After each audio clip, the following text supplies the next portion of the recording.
तर जय महाराष्ट्र पब्लिक। तर कसं काय इंजिनियर एकदम आनंदात।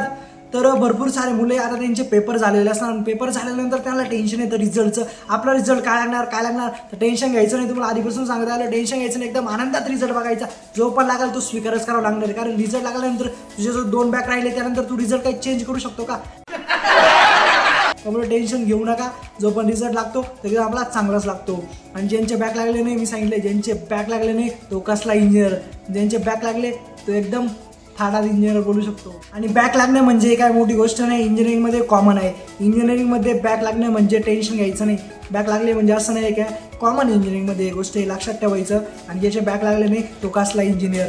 तर आजच्या टॉपिककडे वळूया आपल्या, ते म्हणजे आता कॉन्डो आणि ग्रेस मार्क्स आपल्याला कधी भेटतो। तर कॉन्डो म्हणजे काय आणि ग्रेस मार्क्स म्हणजे काय हे या व्हिडिओमध्ये मी तुम्हाला सांगणार आहे। कारण भरपूर सारे मुलं आहे त्यांचा रिझल्ट लागतो, रिझल्ट लागल्यानंतर मला कमेंट करून भरपूर साऱ्या मुलांनी विचारलेलं आहे की माझे 3 सब्जेक्ट राहिलेले, 2 सब्जेक्ट निघल आणि 1 सब्जेक्ट माझा राहील, मग मला कॉन्डो लागेल का किंवा ग्रेस मार्क्स भेटेल का? आता समजा एक सेम आहे माझं, त्यामध्ये 5 सब्जेक्ट आहे, तर M1 दिला, M2 दिला, नंतर BEE दिला, त्यानंतर आपला मेकॅनिक्स दिला आणि ग्राफिक्स शेवटी एक राहिला। तर मला 4 सब्जेक्ट एकदम सोपे गेलेले आणि 5व्या सब्जेक्टला मला आता ग्रेस मार्क्स भेटेल का? तर हा व्हिडिओ तुमच्यासाठी आहे, तर हा व्हिडिओ शेवटपर्यंत बघा। तर चला काढाय मस्त करता पुढे करूया सुरू।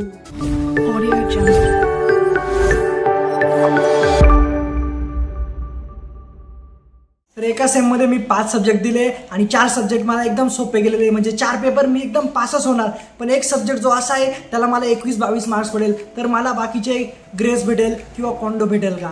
तर असा प्रश्न तुमच्या समोर येतो। तर हा प्रश्न येतो आणि याचं उत्तर तुम्हाला माहिती नसतं।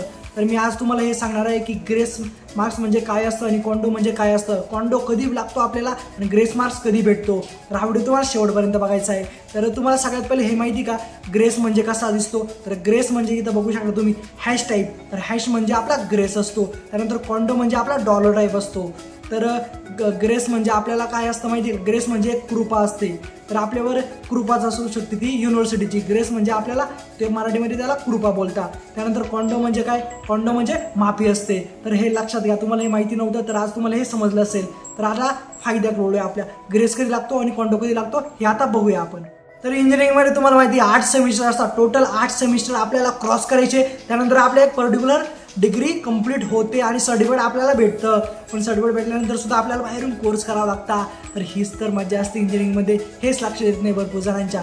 तर आता सगळ्यात पहिले आता वळूया आपल्या टॉपिककडं, तो म्हणजे आता ग्रेस मार्क्स आणि कॉन्डो कधी लागतो। तर सगळ्यात पहिले तुम्हाला माहिती पहिलं सेमिस्टर आपलं असतं ते म्हणजे आपलं ऑड सेमिस्टर असतं। तर ऑड आणि इव्हन आपल्याला माहिती पाहिजे। तर पहिलं सेमिस्टर जे असतं ते आपलं ऑड असतं आणि दुसरं सेमिस्टर जे असतं ते इव्हन असतं। तर पहिल्या सेमिस्टरमध्ये ऑड, तर ऑड आणि इव्हन मी तुम्हाला का सांगतोय, कारण भरपूर जणांच्या मनामध्ये डाऊट आहे की कॉन्डो पहिल्या सेमला भेटतो आणि हॅश दुसऱ्या सेमला भेटतो।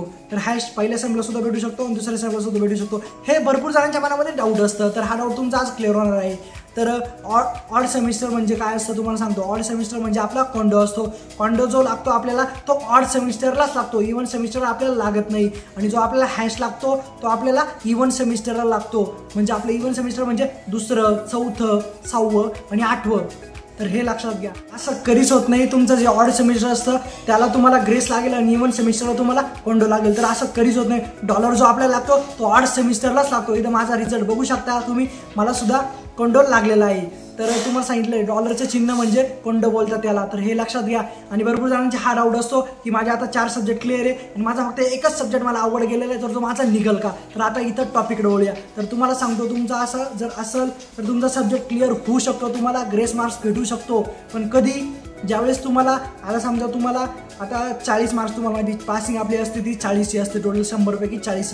आणि जर तुम्हाला जर 35 असेल एका सब्जेक्टमध्ये आणि तुम्हाला 5 मार्क्स जर कमी असेल तर तुम्हाला इझिली ग्रेस तिथं भेटू शकतो। तर टेन्शन घेऊ नका, तुमचे जे सब्जेक्ट असणार, एक सब्जेक्ट जर राहिला आपला तर तुम्हाला इझिली कॉन्डो किंवा ग्रेस भेटून जाईल आणि तुमचा सब्जेक्ट क्लिअर होईल। आणि काही काहींचा असा सुद्धा डाऊट आहे की अजून माझा सब्जेक्ट क्लिअर झालेला नाही, माझे 4 सब्जेक्ट निघाले पण एका सब्जेक्टला मला कॉन्डो किंवा ग्रेस भेटले नाही। तर तुला सांगतो दादा, तुझा सब्जेक्ट कमीत कमी 13 किंवा 14 मार्क्सनी राहिलेला असेल, त्यामुळे तुला कॉन्डो किंवा ग्रेस भेटला नाही। तर 10 मार्क्सचा आपल्याला कॉन्डो भेटू शकतो आणि ग्रेस सुद्धा आपल्याला 10 मार्क्सचा भेटू शकतो। तर हे लक्षात घ्या आणि तुम्हाला आता समजलं असणार की कॉन्डो आणि ग्रेस मधला फरक काय आहे आणि कधी आपल्याला लागू शकतो। तर चला, तुम्हाला हा व्हिडिओ जर आवडला तर आपल्या मित्रांपर्यंत नक्की शेअर करा। तर चला भेटू नेक्स्ट व्हिडिओमध्ये, काय मस्त राहा।